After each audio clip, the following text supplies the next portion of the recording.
Welcome to LinkedUp, Breaking Boundaries in Education, a podcast that focuses on what is happening in education today, connecting everyone to the movers and shakers that are breaking boundaries in the education arena. We're super excited about the topic today, eSports. I don't know a lot about it, so I am excited to learn quite a bit. And I think I will because we have some super knowledgeable guests with us today. Our first guest is Nate Simmons, and he's the Director of Technology at Louisville Public Schools in Louisville, Nebraska. He's in a district that has a pre-K through 12 school all in one space. I love those kind of schools. So much happens there. But I also know, Nate, that when you work in a school like that, you wear a lot of hats. And I see that you are tech director, you're also a teacher there, and you are the eSports coach. It doesn't stop there. You're on the board of directors for eSports Association in Nebraska, and I suppose that's a pretty new organization. And you're helping to organize the seasons for sports and scholastic gaming. Also with us today is Chris Avelis, and he is a teacher in Knollwood Middle School in Fairhaven, New Jersey. He also runs the renowned Fairhaven Innovates program. The first time I heard about this program, I was at ISTE, and he was presenting on it. He blew me away. I could not believe what this guy does. And I guess the first question I'll probably ask you today is, do you sleep? Because all of the things that you do with kids, pretty incredible, Chris. But you started the first eSports team in the country with middle school kids, and you're competing with high school students and college students and middle school students as well. He's been involved with eSports since 1998, so this is not new to him. He's very passionate about it. He's even authored the eSports Education Playbook and runs a nonprofit, Garden State Esports, and it's his passion to help other educators start esports teams in their schools. So welcome, Nate and Chris. We are excited to have you here. Thank you. Yes. I have to start with my first question because so many listeners I know are like me, and they say, I don't really even understand what is esports. Can you just tell me, basically, in a nutshell, what are you even talking about when you talk about esports? And once we do that, we'll go deeper. Yeah, so I'm happy to kind of kick it off. Okay. So esports is very simply, it's competitive video gaming. There are a lot of game titles out there that are, either intentionally made to be played, single player versus single player or team versus team, or there are a lot of games out there that can be made into a competitive game. And so esports is just really the competitive side of video gaming, and it's one of the fastest growing industries in the world right now. So can you give me an example of a name of an esports game? Sure. So probably your most popular video games is a video game called League of Legends. Then you have a video game called Overwatch.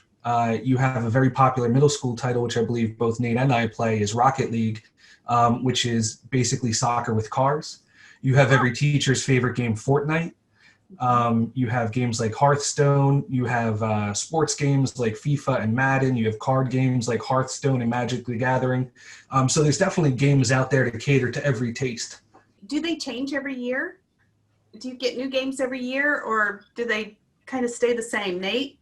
Yeah, most of us have a season that we stick with, the games that are popular, like Chris said, Overwatch and League of Legends seem to be good staples. Rocket League is a good staple, especially now that it's free to play. That opens it up to a lot more people.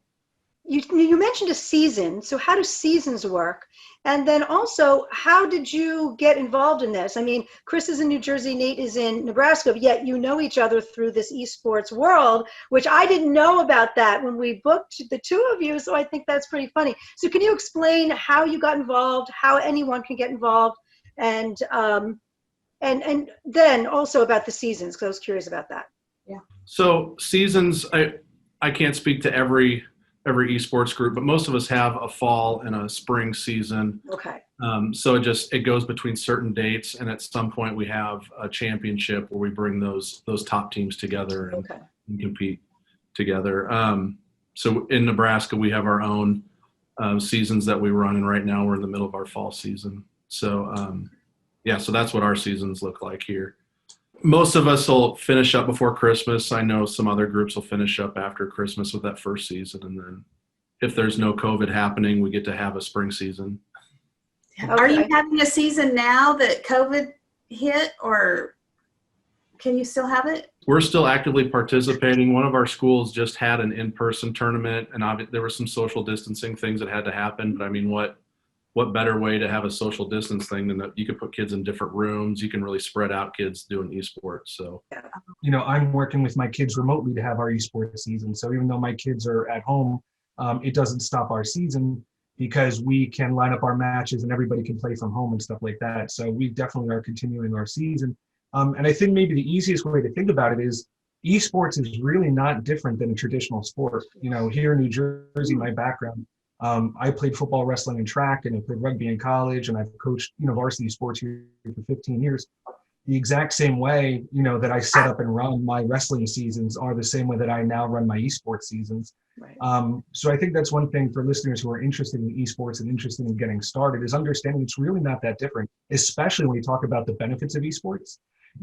From traditional esports, we get, the ability to improve as working as a team and our leadership skills, setting goals and stuff. There's a lot of, different things I work with my kids. And again, when I'm coaching football or wrestling, my kids in esports are having the same learning experience, even though they're playing a digital game rather than a game that's more physical.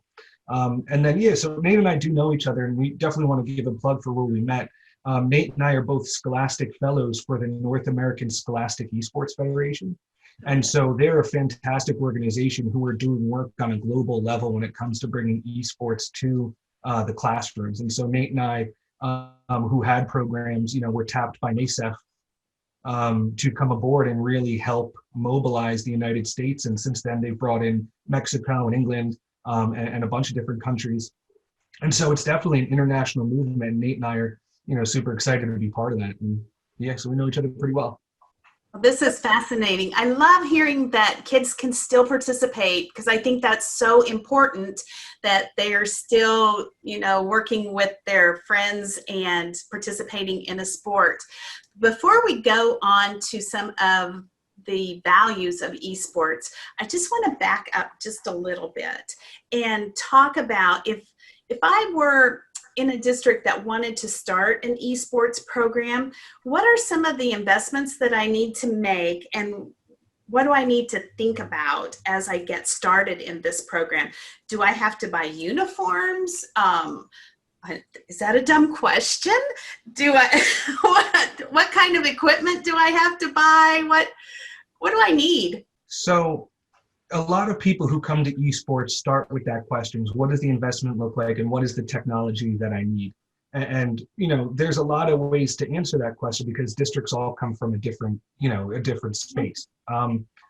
And so the best way to think about it is, what are the goals of your district? Why would you bring esports in? And so you heard that it's a great extracurricular activity, especially in the time of COVID, right? It's in no way COVID proof, right? But it is something that can continue because you can easily build social distancing into an esports program.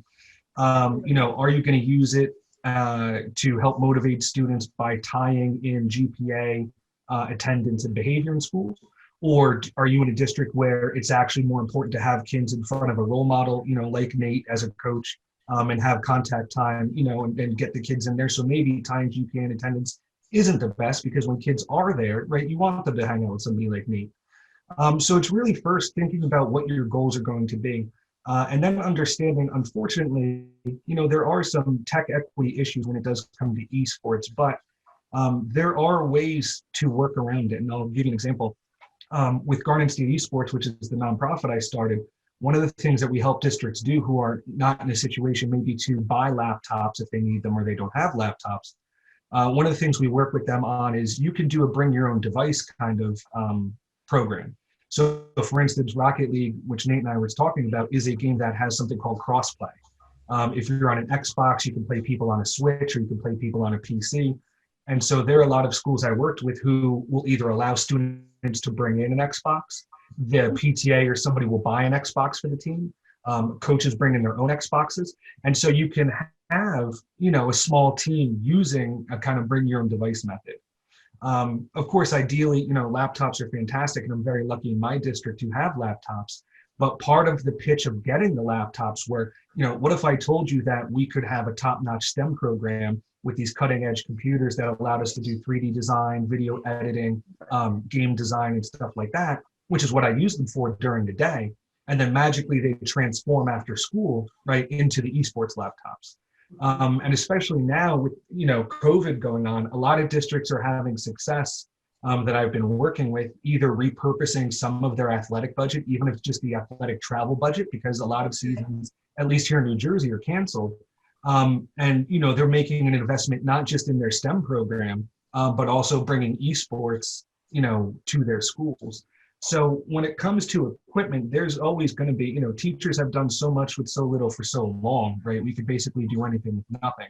So I don't want people to think, an investment in an esports team is something every school can do, but there is a way to bring esports to every school. And I'll let Nate handle that Jersey question. Yeah, so I mean, we are since we're in a K-12 building, so we have a lot of our resources are shared. So I mean, we have a PC lab that during the day, kind of like Chris, doubles as something else. So it happens to be our AutoCAD lab that kids can do 3D modeling and stuff on, and then after school it turns into our eSports lab. So we're pretty lucky that way. And as the IT person for the school, I can also hoard away laptops and let the kids have something so they can practice at home also and take something home. And because of COVID, we've done a lot of work to make sure that all kids have internet access. So I mean, that's something that's really helped our district that way. And we're also lucky enough to, when we bought our PCs for our AutoCAD lab, we also were given eSports jerseys along with that purchase. So it was kind of a cool bonus. I know a lot of our schools will just make a t-shirt and they'll go around to local businesses and get sponsorships that way and have a t-shirt that they wear on game days and stuff. So it's pretty unique for each school, whatever they want to do. I wanted to ask you about a couple of things that I've heard about esports that I think are really positive. Number one, our virtual school had a student that received a sizable scholarship. Is that true that there's these big scholarships out there? Yeah, I mean, it's true, but I mean, I was lucky enough, especially when I was back teaching high school, I was able to coach some Division I athletes who eventually went on to play in the majors, right? And again, having coached and taught for 14, 15 years, right, that's been 3 kids, and I've seen thousands. And so the idea of getting an esports scholarship, while it is possible, obviously is incredibly unique, right? It's not something that happens to everybody. Last I checked, I believe there was about $4 million worth of scholarship being offered by about 140 different colleges. So it is a possibility, but it's not something, that you would bet on. But again, when I was coaching those Division I athletes who eventually, went on to major leagues, nobody ever said, told them not to dream of playing in Major League Baseball. Right. And so I think it's the same kind of thing. There is the possibility, right, that they could earn an esports scholarship. It's unlikely. However, what I think is even more important is that through esports, right, we can teach kids a lot of valuable technical skills, a lot of valuable life skills, and really position them to take advantage of, like I said, what is the fastest growing industry in the world, because there are a lot of lucrative in-demand jobs, not just in esports, but in esports related fields. And so there are scholarships, but I tell my kids, you could go maybe to college, you could probably play for an esports team, maybe you get a scholarship, right? But what I'm more interested in is, are you going to have the social and emotional learning and the hands-on experience through esports that when you get there, you really stand out because this isn't your first rodeo. And so that the scholarships are out there. There's even the competitive side, in Pennsylvania, you had a sophomore in high school won a $6 million Fortnite tournament. So that wasn't a scholarship, but that was a prize, for his ability to play the game. So there, and then you bring in the whole idea that kids can stream video games on Twitch, and being a content creator on Twitch and YouTube is a job. It's hard to make it, but you can make it if you have the personality, and you're willing to put the work in. So I think there's a lot of ways to be successful in esports, and I think introducing kids to those are important. Basically, you're taking the skills that they're learning, they can leverage those because they're real world skills. They're skills they're going to be able to transition into college and into, of course, the real world. So you mentioned leadership skills that they're building. You mentioned technology skills that they're building.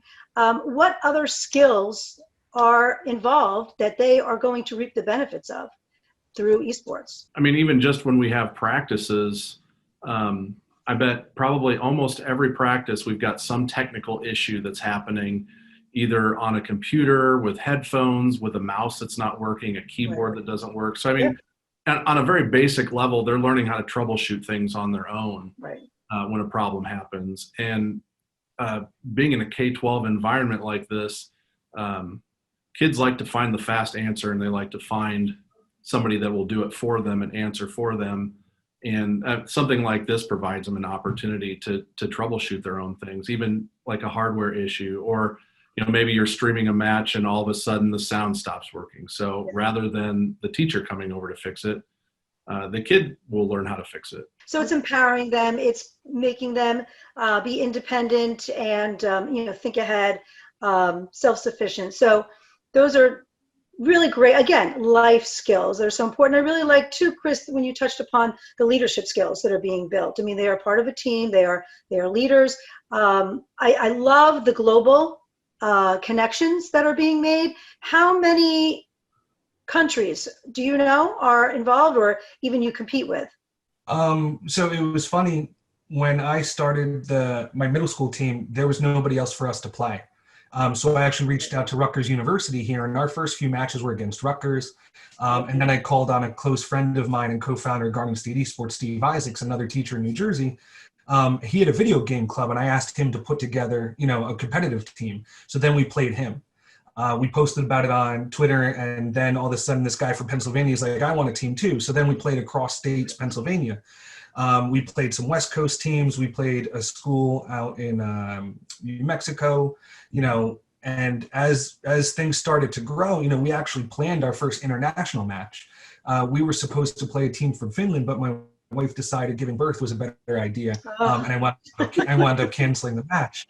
But since then, we've been lucky enough to talk with, and because one thing I try to do is, especially when we play the colleges, I set up Skype calls afterwards where the kids can say good game and talk to each other and meet each other, because I want them to realize there's real people behind those screens, right? And how we treat each other online shouldn't be any different than real life. But we've been lucky enough to connect with teams in Mexico. Esports is getting big in Mexico. In England and the UK, esports has been big for a while now. They have the British Esports Association over there.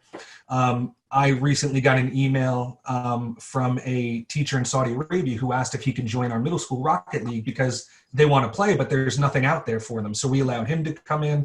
And so kids are not only getting to connect, with people maybe in Pennsylvania around us in New Jersey, but we're getting an idea, connecting with people in different time zones in the United States, and we're getting some international matches.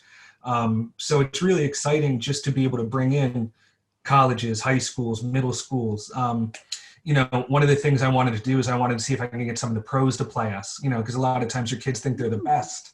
But then you give them, you let them see what it's like to play a professional. So it's just exposing my kids to what's out there and giving them the opportunity to experience a lot of this stuff. So, I mean, it's esports is big. I think people don't really understand how big it is. When you look at a country like South Korea, where esports is probably that's probably the country where esports is the biggest. If you're an esports player in South Korea, you can actually get out of your mandatory military experience for a while to participate in these esports teams and events. And, to give you an idea, we have a really close relationship in New Jersey with the New York Excelsior and their parent company, Andbox. And the New York Excelsior is and Andbox is the team in the league of New York as a state. They're owned by the same people who own the Mets. To give you an idea, every major sports team seems to have their own eSports league. The NBA has their own league. So, a lot of people don't think it's big business, but video games are big business. You just saw a couple things, when COVID hit, a lot of sports had to replace their on-air programming, and they did so with eSports. The NHL had an eSports tournament. The NBA had an eSports tournament. And then you just saw Microsoft bought a video game company called Bethesda for $7 billion, I believe, or $8 billion. That was more than Disney paid for Star Wars. And a lot of people don't realize the video game industry makes more than the movie industry and the music industry combined. And so eSports and video games, every year, especially now with the pandemic, you're seeing massive growth. You're seeing lots of job opportunities. And so to position our kids in this international market, to introduce them to the people and the players, I think is only going to benefit them in the long run. It's incredible. It's incredible. What do you say to the naysayer that says, oh, these kids, they need to get off the computers and quit playing these silly games all the time? What do you say to them? I can see so many upsides, but as a coach, what do you say? I have kids of my own, and I don't want them on a screen all the time. But right. I think the benefits of what we do with eSports really outweighs the negatives, especially when you talk about what we're doing, and we're all working together as a team. It's not just, I may hop on a game and play by myself for a while. We're working together and communicating with one another. And if one person isn't holding their weight, then we have to cover up and take a different path. So, we're problem solving on the fly. Right. As a team, not as individuals. And that's what I've really pushed with my parents that have questioned it. And even administration, just to help them understand that we're not just playing video games. We are playing video games, but we're also working together as a team, like basketball does, like football does, like everybody. It sounds like you're using a lot of those 21st century skills, collaboration, creativity, problem solving, really letting them have that hands-on experience to do that. It sounds wonderful. Yeah, and I really think that you touched on something there, between what the two of you said, you and Chris, because they're doing it anyway, right? They're home, they're gaming at home. Sometimes they're gaming till 2:00 in the morning sometimes. So now instead you're channeling that, right? You're now putting it into a team scenario where they're doing this after school collaboratively, competing with others globally, but in this team fashion. So now they're, hopefully doing this after school in this environment together. And then, that's their time. And now they go on, they go home, they have dinner, they do homework. And hopefully they're tired at that point and they can go to bed. And I'll even tell you, Jamie, what you and Jerry are talking about, there is so much to unpack there. I don't think we have enough time, because what it comes down to is, for so long, and I air quote this, gaming is something that's happened in the basement, right? By bringing eSports into schools, you are, number one, getting kids in front of positive role models like, Nate and other coaches that are doing this. Number two, we can model appropriate behavior, right? Yep. I have no problem with my kids playing video games. I still love to play video games, but I also understand time and place. I understand priorities and getting my work done.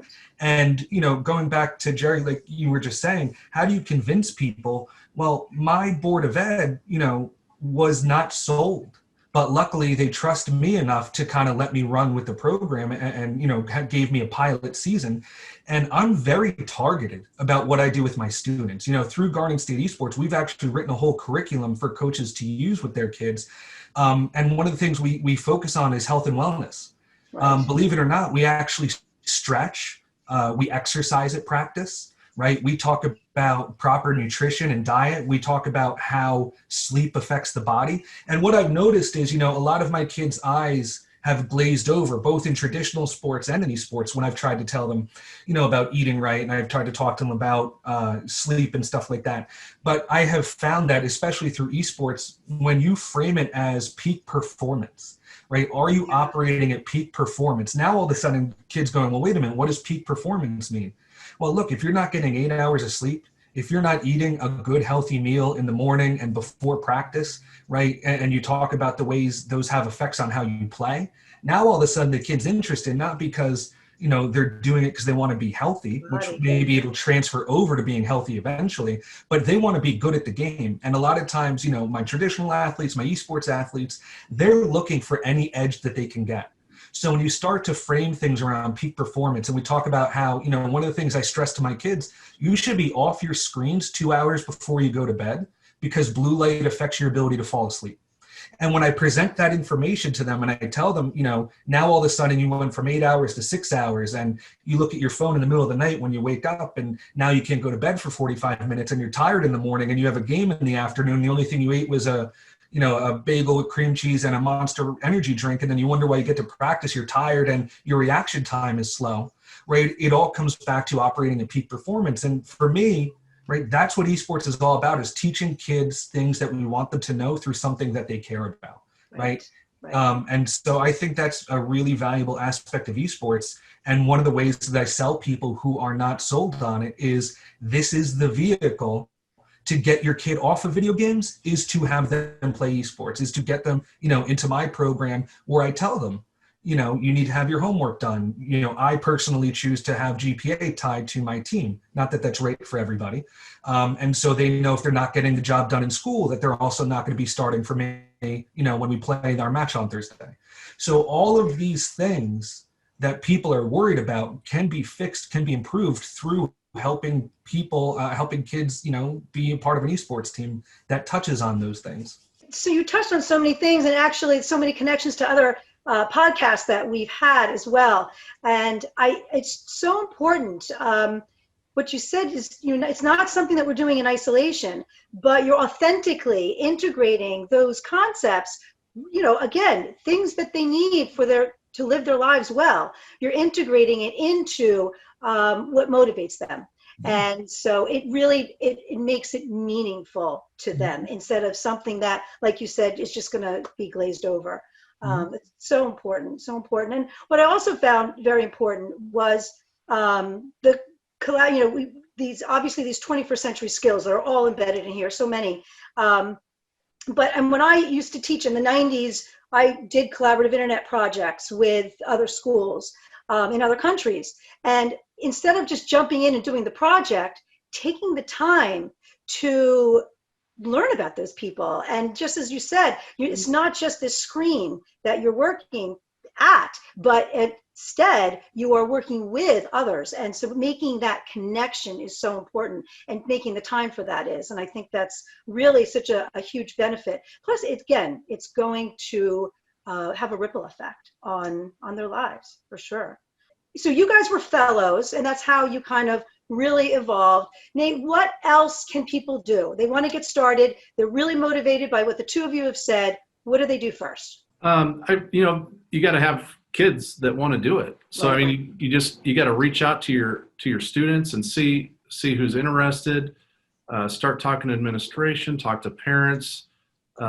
Get on Twitter, search for esports hashtag. Esports EDU is a big one, and start making those connections with people and just asking questions on how to do it.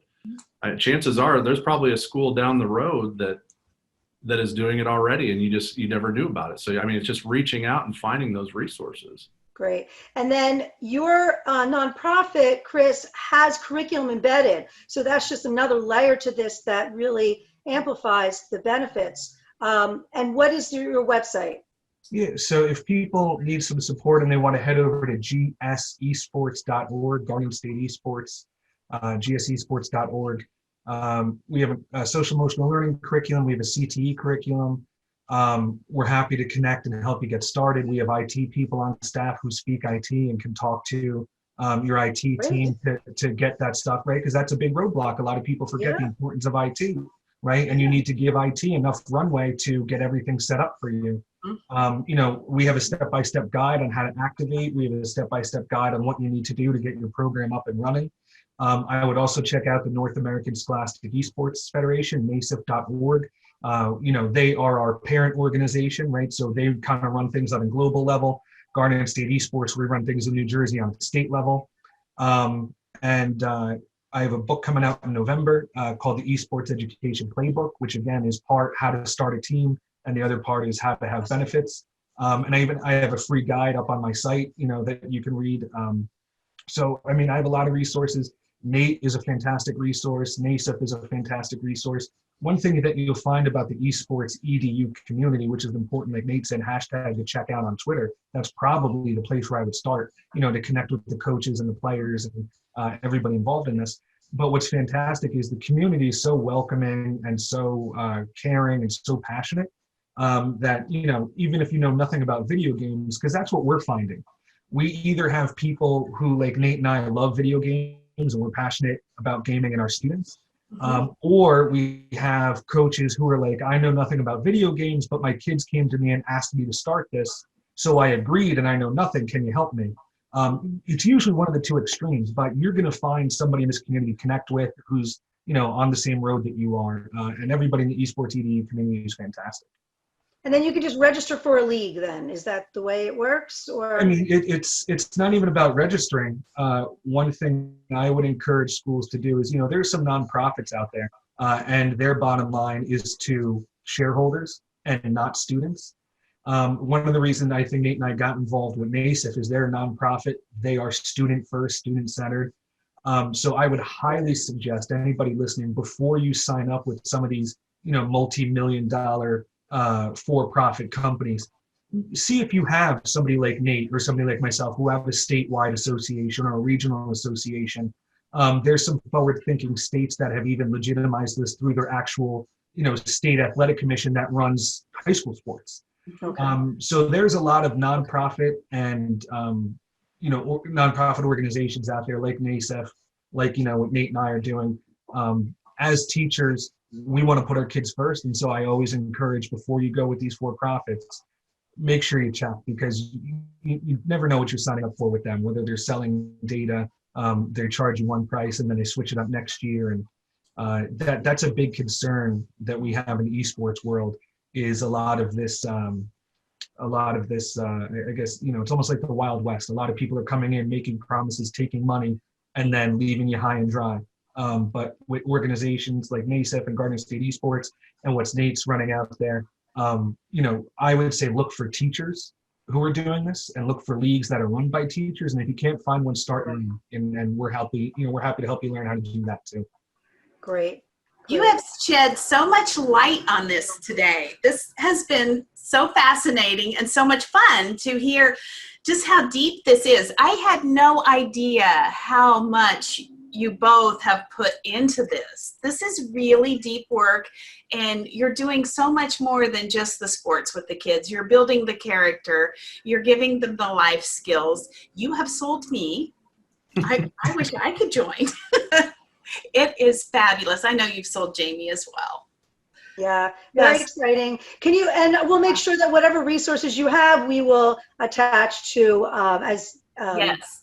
Yeah, so that way everyone can have access and get started right away. Get ready for the spring season is what they'll want to do, for sure.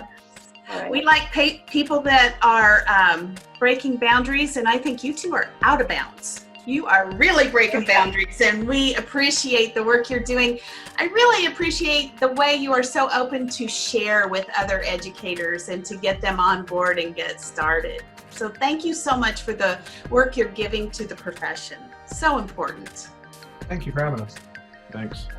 Thanks, guys. Thank you for listening. And if you would like to stay linked up, be sure to follow us on Apple and Spotify and subscribe to us on YouTube.